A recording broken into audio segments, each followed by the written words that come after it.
Aqui ao palco o ex-governador do Ceará, ex-ministro da Fazenda e o futuro a Deus pertence, Ciro Gomes.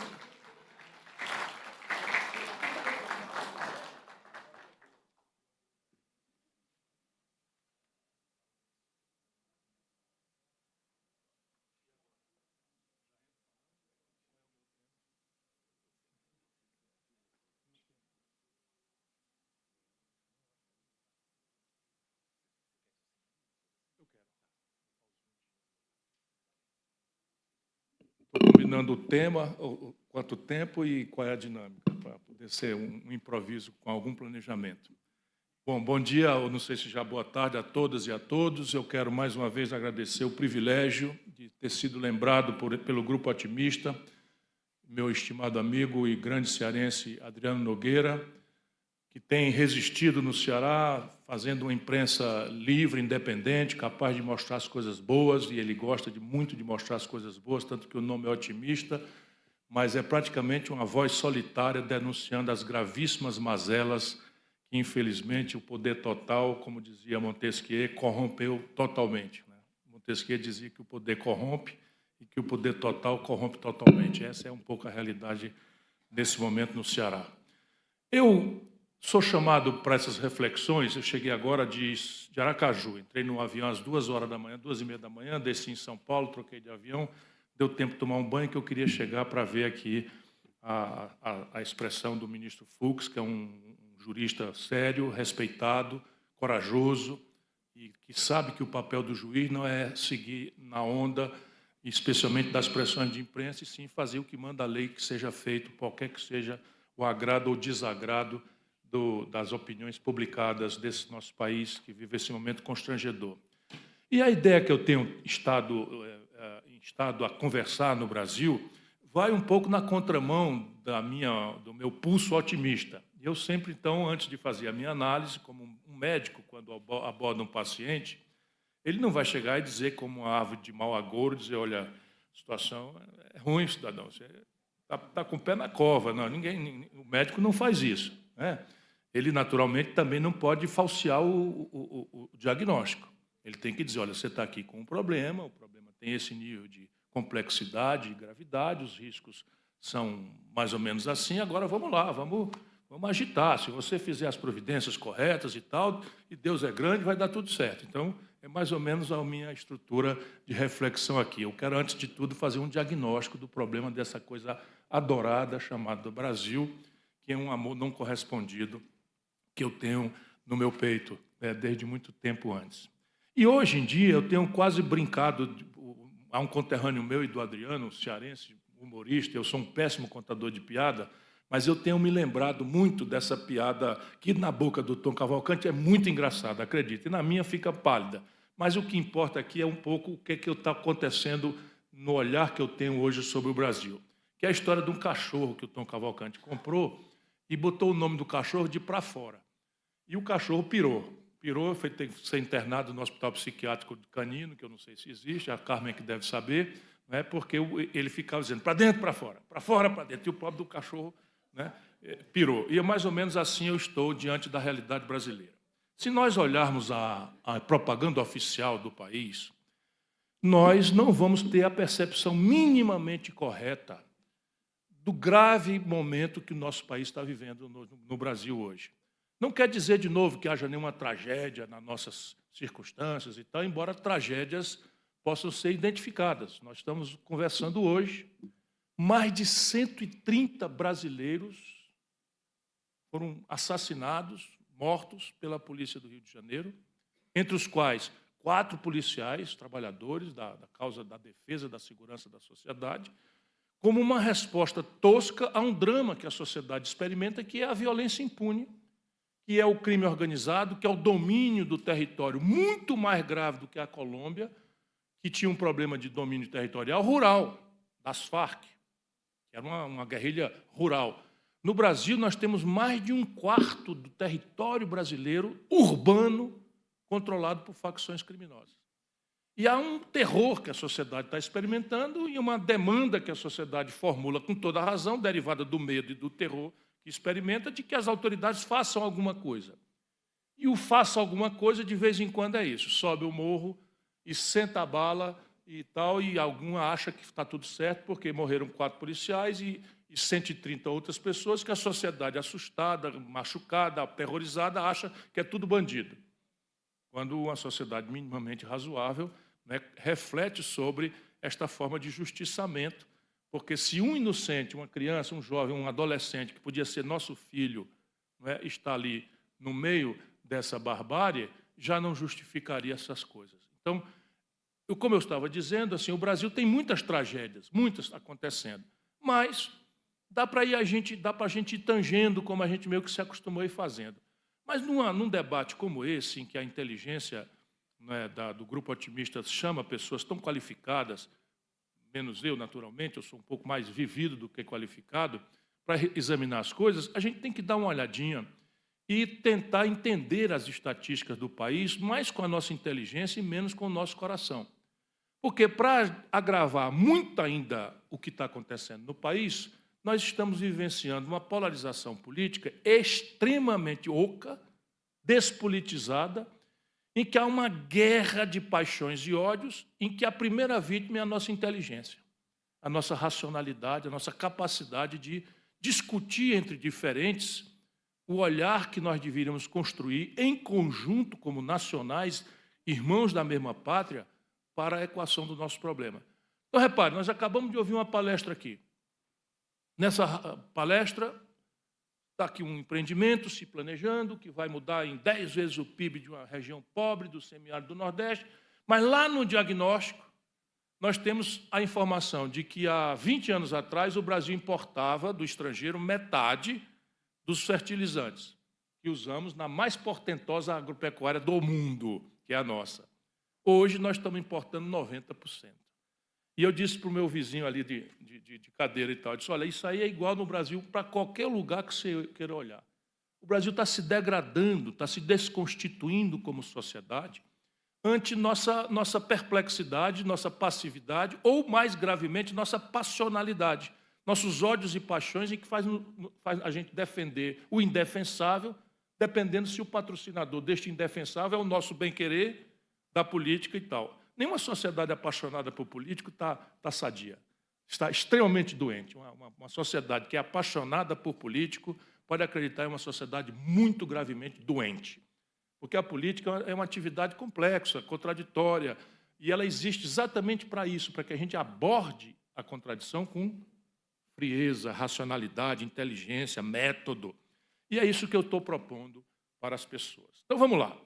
Quem é adepto da propaganda oficial está informado hoje de que o Brasil está a pleno emprego, na prática. Então, nós estamos, o que não acontece em sociedade moderna nenhuma do planeta, só nós, uma sociedade atrasada, decadente, como nós estamos vivendo a pleno emprego.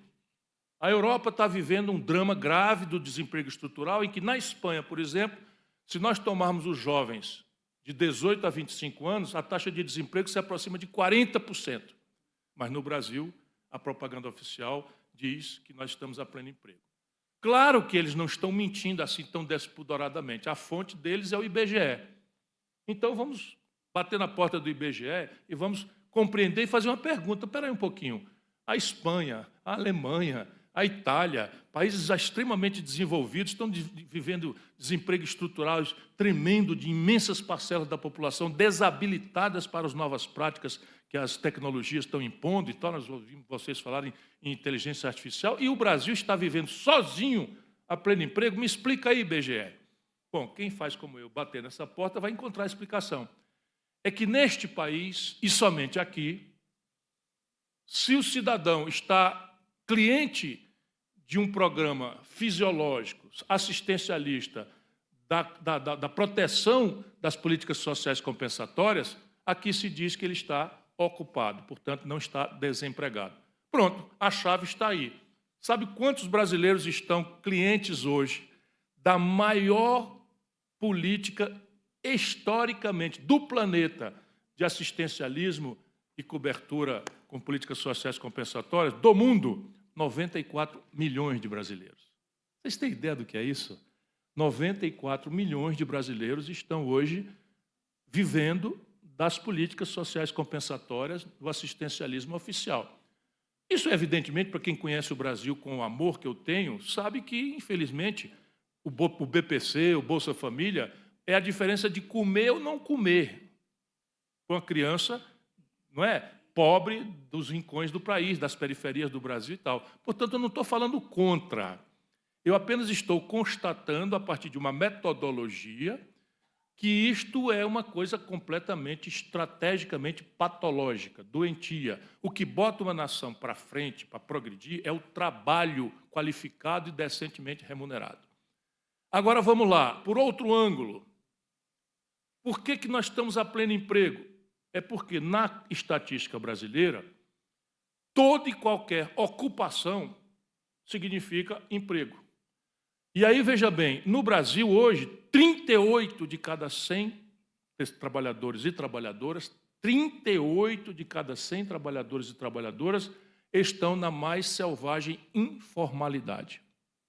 Significa assim, se a gente chega na rodoviária aqui e passa um cidadão puxando uma carrocinha com lixo reciclado, que eles agora chamam, não é? Como é? Não, como é? Material reciclável. Então, bota aqui na coisa e tal, esse cidadão está empregado. Se de madrugada, chovendo ou fazendo frio no sul do Brasil, alguém está entregando um sanduíche do iFood para ganhar R$5 por vez, e se a corrente da motocicleta quebrar, essa pessoa fica 2, 3 dias sem renda nenhuma, nós temos 38 de cada 100 brasileiros na mais selvagem informalidade. A primeira consequência, agora já falando um pouco de economês, e eu não vou por aí hoje de jeito nenhum, é que com a metade da população, porque 38 de cada 100 na informalidade, 5,6 no desemprego que o IBGE reconhece que estão. E tem assim, se o brasileiro procurou emprego mês passado, ou deixou de procurar porque não bateu em tanta porta que se decepcionou, não tem mais dinheiro para o ônibus, etc., ele está numa categoria que o IBGE não chama de desemprego, chama de desalento. São mais 3%. Então, é 3% de desalento, mais 5,6% de desemprego, mais 38% de informalidade. Cavalheiros e damas, nós estamos falando que mais da metade da força de trabalho da nossa nação estão fora do ambiente formal de trabalho. Consequência econômica estratégica mais instantânea e grave. O Brasil tem uma das mais baixas produtividades do mundo. Então, você olha assim, a produtividade americana é 4, 5, 6 vezes a produtividade do brasileiro. Significa o quê? Que o brasileiro é um preguiçoso? Que o brasileiro demora mais tempo para fazer uma coisa igual que o americano demora menos tempo? Não. É que só se apura a produtividade pelo lado formal da economia. Então, você tem muito menos gente no campo formal da economia para gerar uma riqueza protocolarmente formal do que uma economia informal que não está capitalizada. Então, na verdade, o brasileiro que está na informalidade não conta para a produtividade. E sem produtividade, nós vamos tendo outros e graves sequelas para a questão estratégica do país. Vou mencionar aqui 2 breves sequelas assim. A primeira é a distorção do modelo tributário. Repare, o Exército, a Marinha e a Aeronáutica não é para todo mundo? Não é? O Exército, a Marinha e a Aeronáutica estão aí incondicionalmente para quem está empregado, para quem não está empregado, para quem tem salário alto, para quem está aí, estão aí todos eles. As estradas não são feitas para todo mundo? Quem usa, quem não usa, quem vai de ônibus, ou quem vai de bicicleta, quem vai a pé e tal. Pois bem, se estas grandes despesas públicas são para todo mundo, metade da economia não estão contribuindo para o financiamento. E você tem que pagar os custos fixos do Estado, aonde? Onerando o setor formal da economia. Portanto, em tese, é só uma grosseira ilação, que não é bem assim, porque tem proporcionalidade, tem equidade e tal. Em tese, a carga tributária brasileira podia ser metade da atual, se todo mundo tivesse pagando igual a sua cotinha e tal. Então, assim, são sequelas tremendas que vão mostrando a patologia da forma com que se organizam ou se não organizam, se administram da mão para a boca, no empirismo, na tentativa-erro, na improvisação, na irresponsabilidade, a economia política do Brasil.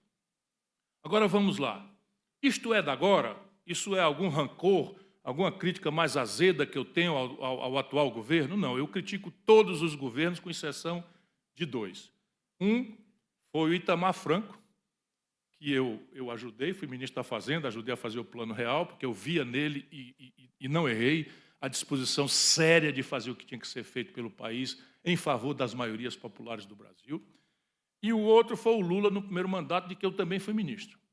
E eu via nele também a vontade verdadeira, embora muito desqualificada, empírica, mas assim, havia ali uma energia de fazer as coisas direito pelo país. E o resto eu sou oposição a todos, a todos os governos. E não é por eles, é porque eu defendo uma concepção e o Brasil não está sendo bem servido, como eu tentarei demonstrar hoje aqui ainda. Primeira, então, questão, não é uma particular crítica à atual conjuntura brasileira. É uma coisa modelar que vem de um olhar sobre todas as coisas do país. Vamos lá. Primeiro, o Brasil, e a minha mulher já está cansada de tanto ouvir esse argumento, mas eu quero, especialmente para o jovem, que está descrente, que está, enfim, sendo bombardeado todo dia com pessimismo, com a vontade. Sabe quantos brasileiros jovens, se pudessem, iriam embora do Brasil hoje? Pesquisas oficiais feitas pelos institutos mais críveis do país, 72%.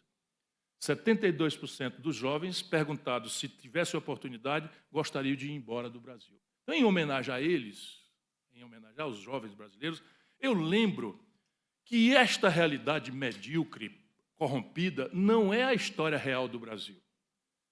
Veja bem, entre 1930, quando o Brasil fez uma revolução, que inclusive deu o direito às mulheres de votar, que inclusive cria os sindicatos, que cria a legislação de proteção ao trabalho, que cria o BNDES, que cria a Petrobras, que cria a Eletrobras, que cria, enfim, o DASP, que cria o Brasil moderno, essa revolução, a Revolução de 30. Em 1979, o Brasil foi o país que mais cresceu na história do capitalismo mundial. A China de hoje, que é essa coisa que chama a atenção de todo mundo no planeta, precisará ainda de mais 10 anos ou 15, crescendo acima de 7%, 8% ao ano para bater o recorde brasileiro. Nós crescemos uma média de 7,5% durante quase meio século. Quando a gente sai daqui e vai para as universidades no estrangeiro, eles conversando comigo, eles falam sobre o milagre brasileiro.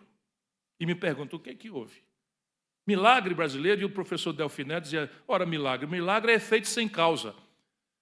E a gente sabe bastante bem, ele tem toda a razão, de que o chamado milagre brasileiro teve causa. E foi uma forma de organizar a economia política do país, um jeito de organizar o consenso das forças, das energias privadas, públicas, empresariais, dos trabalhadores, dos artistas, dos intelectuais, na mesma convergência, nem que fosse para criticar, mas a metodologia era a mesma. Deu tudo certo nessa época, é uma coisa impressionante quando a gente recupera, eu menciono isso no meu livro, de novo, pensando no jovem. Caramba, o Brasil, entre 1950 e 1979, chegou a crescer, em algumas ocasiões, 15% ao ano.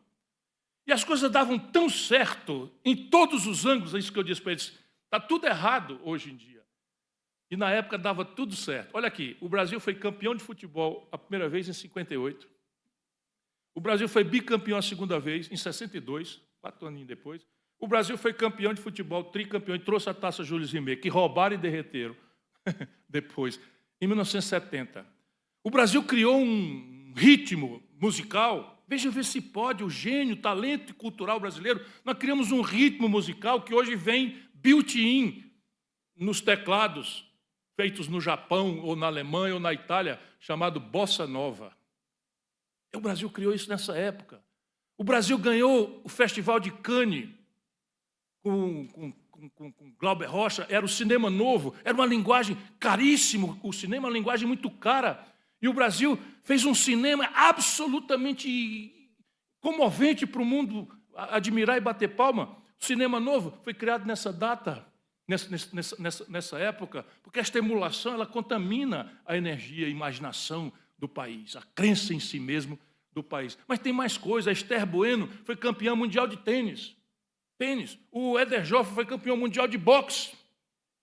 Era onde o Brasil se metia, dava certo, éramos nós e não tinha para ninguém.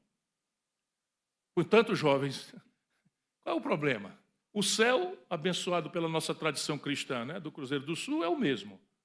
O chão é hoje muitas vezes melhor do que o chão desse tempo. Por quê? Porque o chão desse tempo não se sabia que nós tínhamos petróleo. O Brasil era dependente 100% de petróleo. Hoje o Brasil é exportador de mais de 1 milhão de barris de petróleo por dia. O chão é muito mais rico hoje do que era no passado, porque nós não tínhamos nem sequer noção, para além do petróleo, da província mineral extraordinária que nós somos. E é todo dia surpresa nova. Agora está se falando em terras raras, não sei o que e tal. Manca quem é o país que tem mais terras raras do mundo. É o nosso Brasilzinho de açúcar aqui. De novo, o que é que nós estamos fazendo com isso? Nada. Para não dizer aquela coisa P nenhuma, que é como o sangue vai chegando, eu já vou tendo vontade de dizer, não temos nada, pelo contrário, esse negócio de charme, não sei o quê, que deu um liga, parece um negócio né, enfim, do Lula com o Trump e tal, isso é terras raras sendo entregue por baixo dos panos. Banco Valentão, a defesa da soberania, e entrega as terras raras, eu sei o que eu estou falando. Acabou de comprar 11 helicópteros vencidos tecnologicamente, sem licitação, dos Estados Unidos. E não estão pagando os caça Gripen, que transferiram 100% da tecnologia última geração que os suecos acertaram conosco. Quase entregam a Embrapa, estão destruindo a Avibraz, que é tecnologia de defesa de última geração. Tem nada de soberania, o Brasil não tem poder para dizer não a nada nem a ninguém. Só para vocês terem ideia, 80% dos remédios que nós tomamos, desde a mais sofisticada ampola de anticâncer mais moderna até o trivial Tilenol, o Brasil importa tudo do estrangeiro. Fechou a torneira, o Brasil não tem Tilenol para dor de cabeça, nem para tirar a febre de uma criança. Então, repare, o que aconteceu? Para um país ser esse exemplo extraordinário de êxito em todos os flancos, mas especialmente no econômico, viramos do zero, viramos a 15ª economia industrial do planeta, para hoje sermos um país que cresce 2% ao ano há 30 anos. Isso, assim, estatística é um bicho perigoso, que nem as estatísticas do IBGE. Entre 2010 e 2020, o Brasil cresceu, sabe quantos por cento? 0. Sabe quando foi que houve isso na história desse país? Nunca. Estatisticamente, o Brasil passou uma década inteira crescendo 0. 0 não é maneira de dizer, não é 0. E depois passamos a crescer 2,5, 2,3, 2 e tal e tal. Que não é nem de longe suficiente para cobrir os ganhos de produtividade que nós precisamos fazer, nem para cobrir a chegada dos jovens ao mercado de trabalho, muito menos para cobrir o desequilíbrio fiscal monstruoso que está lavrando para os nossos filhos e netos uma crise agônica absolutamente grave. E se as pessoas querem desconhecer isso, que desconheçam. Eu terei a alegria, no meu túmulo, nas minhas memórias, de que o meu neto diz assim, meu avô já dizia, velhinho estava lá, a mulher do piolho, olha, estão quebrando o país, não sei o que e tal. Todo mundo vai ver. Eu estou sendo acossado pelo mundo oficial, dizer que eu trabalho com números imprecisos e tal, que não é bem assim e tal. Então, eu agora estou trazendo a minha inteligência artificial para minhas palestras. Depois eu vou fazer um negócio bonito desse aí, PowerPoint e tal, mas é só uns números para vocês verem o que é que eu estou querendo falar, não sobre hoje, mas sobre a decadência do Brasil nos últimos 25 anos.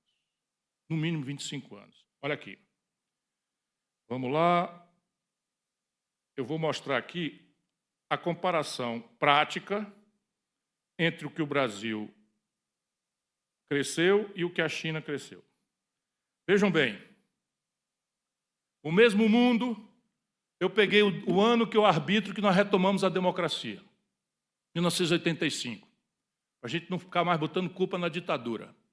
Teve suas culpas, mas vou botar agora só da democracia para cá. E não é por causa da democracia, é por causa da malversação que a política brasileira está fazendo da democracia.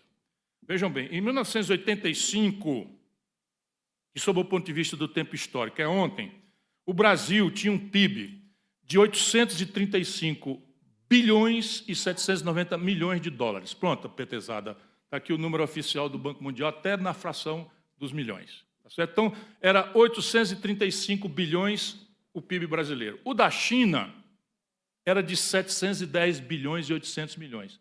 Vocês perceberam? A China, naquela data, tinha 800 milhões de habitantes. O Brasil tinha 130 milhões de habitantes. O PIB brasileiro, em 85, era maior do que o da China, 835 bilhões e 790 milhões. A China tinha um PIB com 800 milhões de habitantes, de 710 bilhões e 80 milhões.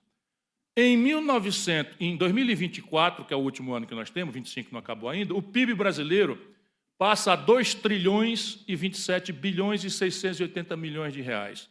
Aumentou 1,5 vezes. Em valor constante, o PIB, entre 85 e 2024, o PIB brasileiro, a população passa para 206 milhões, nós aumentamos 1,5 vezes. Ou seja, nós estamos empobrecendo por cabeça, que é o que importa. Se a distribuição de renda fosse ideal, nós estamos empobrecendo. Mas ela aqui é pior, ela é muito piormente distribuída do que qualquer outro lugar do mundo. Vejam a China. Em 2024, a China tinha um PIB de 18 trilhões 488 bilhões de reais. Ouviram? O Brasil tem um PIB de 2 trilhões, a China tem um PIB de 18 trilhões, na mesma época. A China cresceu 26 vezes o PIB no mesmo período. Será que não é possível que a gente não veja que tem uma coisa errada? O mundo é o mesmo. O mundo é o mesmo. As crises, as oscilações dos preços de commodity, as questões de guerra, de geopolítica, são as mesmas. Por que o Brasil cresce 1,5 vezes, 2 vezes o PIB e a China cresce 26 vezes? Creiam, a China só experimenta isso aqui quando funda um capitalismo turbo produtivo, mantendo um Estado poderoso. Ou seja, é a junção da iniciativa privada com o Estado poderoso que explica essa equação e não a burrice brasileira da prostração ideológica ao neoliberalismo, com casca e tudo, e pior, com a questão do financismo, com o que eu vou concluir a nossa conversa hoje. Nós ouvimos falar aqui em criança, em abastecimento d'água, em conflito distributivo, em orçamento, deputada Paula. Orçamento, nós estamos ali, orçamento e tal. E este é o ponto. Este é o ponto. Sabe quanto o Brasil está destinando à segurança pública para homenagear as vítimas desta violência pelo Brasil lá fora e especialmente aos do Rio de Janeiro? Sabe quanto a União Federal aplicou em segurança pública nos últimos 12 meses? 2,2 bilhões de reais do Fundo Nacional. 2,2 bilhões de reais para um país da dimensão continental, em que, a se perguntar à população, a segurança pública é o mais grave dos problemas. 2,2 bilhões. Sabe quanto é a verba de propaganda no mesmo período considerado? 3 bilhões e 500 milhões de reais. Aqui que se define o que é prioridade. Prioridade não é papo furado de político. Sabe, todo político fala em educação, saúde, emprego, moradia, não sei o que. Por que não acontece? Por quê? Porque não transforma a palavra em gesto. E o gesto concreto para um povo que não seja apaixonado de forma imbecilóide pelos políticos é examinar esse conflito distributivo, porque não tem conversa. Briga por dinheiro sempre vai ser um problema grave na humanidade. Quando se construiu a ideia de parlamento no passado, na velha Inglaterra, a primeira Constituição, que é a Carta Magna, a ideia básica é criar um controle coletivo ao poder de tributação do rei e à definição de alocação do dinheiro pelo rei, pelo poder absoluto. Nós aqui, repare, o que é que nós estamos fazendo? Há uma espécie de deep state, há uma espécie de governo real, para traduzir aqui, fora da democracia brasileira, que é uma grande aliança que eu chamo de plutocrata-cleptocrata. Mas, para traduzir essas palavras que vêm do grego, é uma aliança entre os barões e os ladrões do país. Então, pode rir, porque é uma tradução de cleptocratas e tal. Então, esta aliança cleptocrata e cleptocrata, que é dos ladrões, e do baronato, que é o plutocrata, simplesmente subtraiu do orçamento brasileiro a conta mais alta de todas. Sabe qual é a maior conta do orçamento público brasileiro? Era, até muito recentemente, a Previdência Social. Mas agora nós estamos arrochando o salário mínimo, e a propaganda oficial fala que o salário está melhorando. Deixa eu dizer para vocês concretamente, a maior economia das Américas, depois do Canadá, não, depois dos Estados Unidos, Canadá, inclusive, é o Brasil. Só perdemos aqui para os Estados Unidos. Pois nós temos o segundo pior salário mínimo das Américas. O pior do que o Brasil, só o da Venezuela, que é um país mergulhado numa tragédia, enfim, de toda a natureza, econômica, política, moral, narcotráfico, confusão internacional, monocultura de petróleo, tudo que não presta está acontecendo lá. Pois bem, lá eles têm um salário mínimo pior do que o nosso. O resto, todo mundo. Eu pergunto, o que explica que o salário mínimo do Uruguai, do Paraguai, da Bolívia, da Colômbia sejam maiores do que o do Brasil? Enquanto se fala que nós temos um governo de esquerda, o 5º mandato. Isso é que é definição orçamentária. Não é a economia brasileira. O problema aqui é a finança pública arruinada. Então, repare, sabe o que está acontecendo? Hoje, a conta de juros, que ninguém sabe, a imprensa não divulga, não se trata do assunto, é como se fosse um dinheiro que vem de Marte e vai ser alocado em Vênus, com o 3i Atlas, né, fazendo o transporte, que é o cometa que estão dizendo que pode ser uma belonave alienígena. Não, nós estamos nos distraindo com tudo. Pois bem, R$1 trilhão. É até de tapioca, R$1 trilhão é a conta de juros nos últimos 12 meses. Então, repare, quando você termina o mês, você tem seu salário e tem suas contas. Uma parte delas é o que a gente chama de gasto corrente. O que é o gasto corrente? Água, luz, telefone, comida, supermercado, farmácia, mensalidade escolar da criança, não é? Tem os gastos correntes. Mas você não tem que pagar o boleto do carro próprio que você comprou, a prestação, você não tem que pagar a prestação do cartão de crédito que você parcelou e está se ferrando com o maior juro do mundo, quase 500% de juro ao ano, enquanto a mesma matriz, American Express, Visa, cobra 30% de juro ao ano nos Estados Unidos, a sua matriz aqui cobra 500%. Acobertado e protegido pelo governo brasileiro, porque é um efeito cartel. Então, repare, aqui na conta do Brasil é a mesma coisa, a gente paga o salário dos funcionários, paga os aposentados, paga não sei o que e tal, e juro da dívida.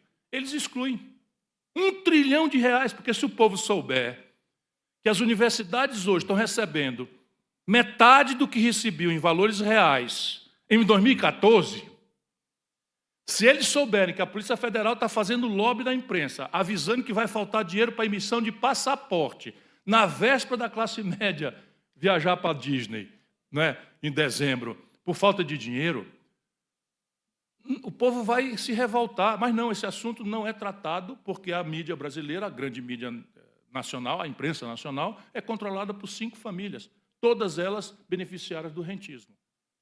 Os artistas, etc., não são más pessoas, não. Por que são todos do mesmo lado?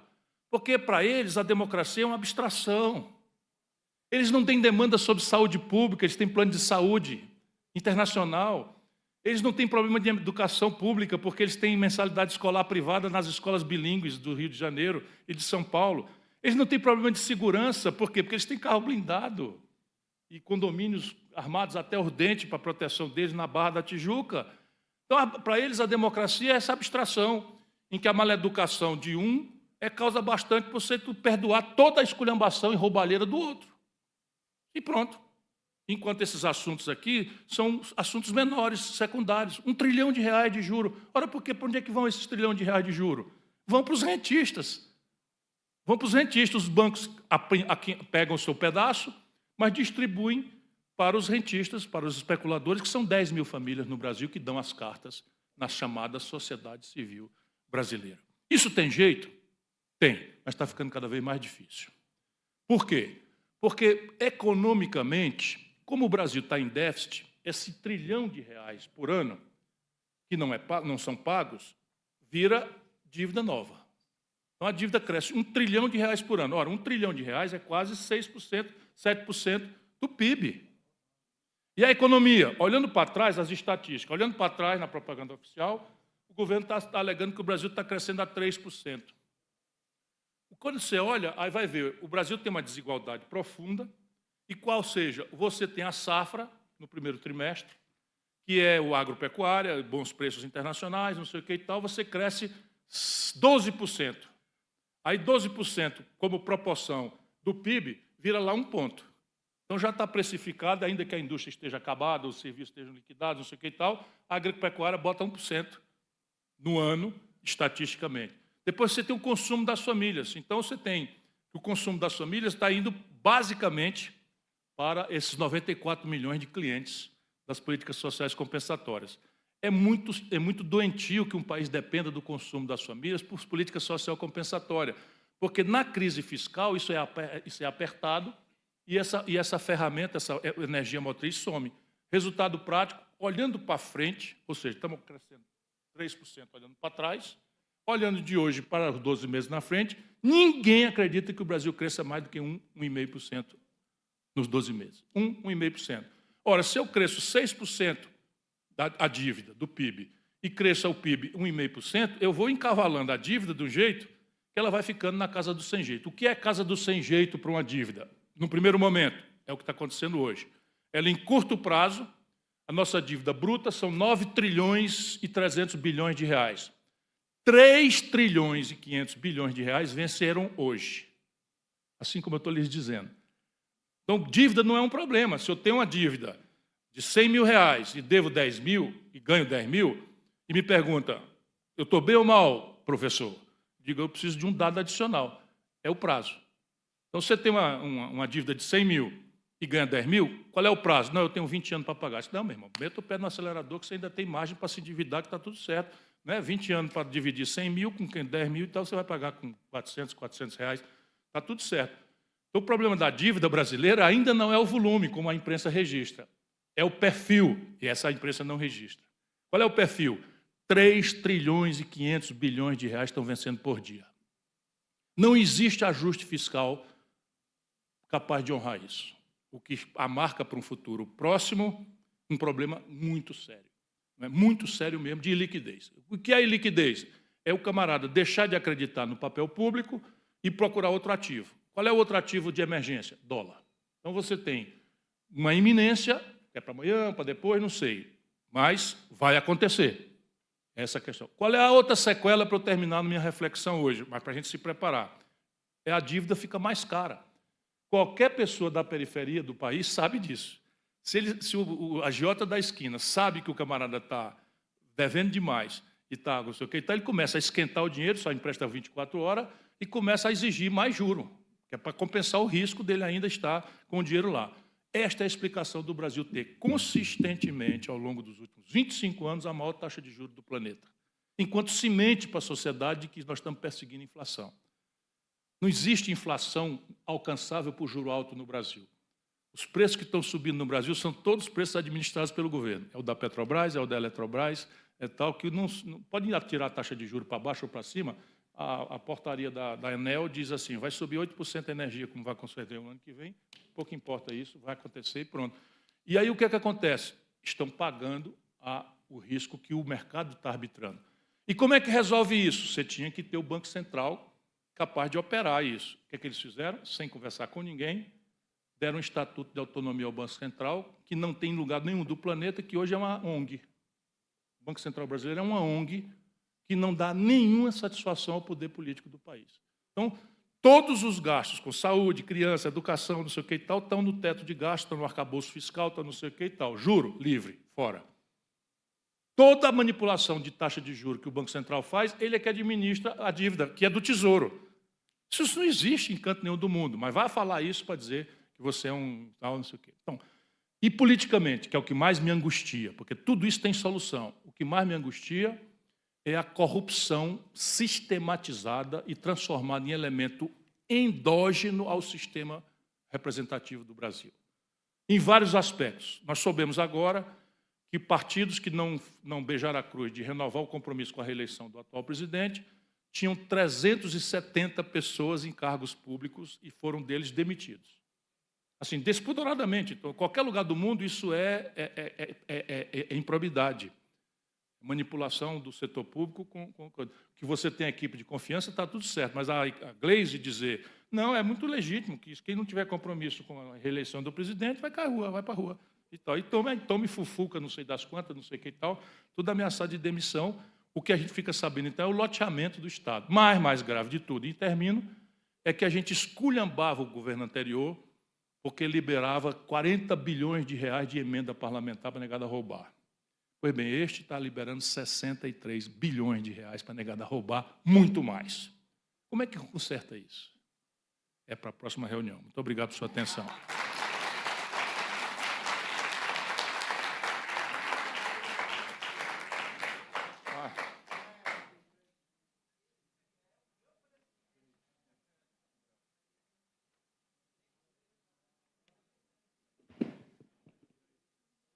Olha, quero agradecer muito a todos e todas vocês que nos acompanharam ao longo dessa manhã, desse começo de tarde. O nosso evento vai terminando por aqui, não sem antes a gente agradecer mais uma vez os nossos patrocinadores, o Sistema FIEC, o Grupo Aço Cearense, o Projeto Santa Quitéria, a Servitec e a Apvida. Muito obrigado a todos que nos acompanharam aqui presencialmente, a todo mundo que assistiu esse evento pela TV Otimista. Foi um prazer estar aqui com vocês e até uma próxima. Tchau, tchau.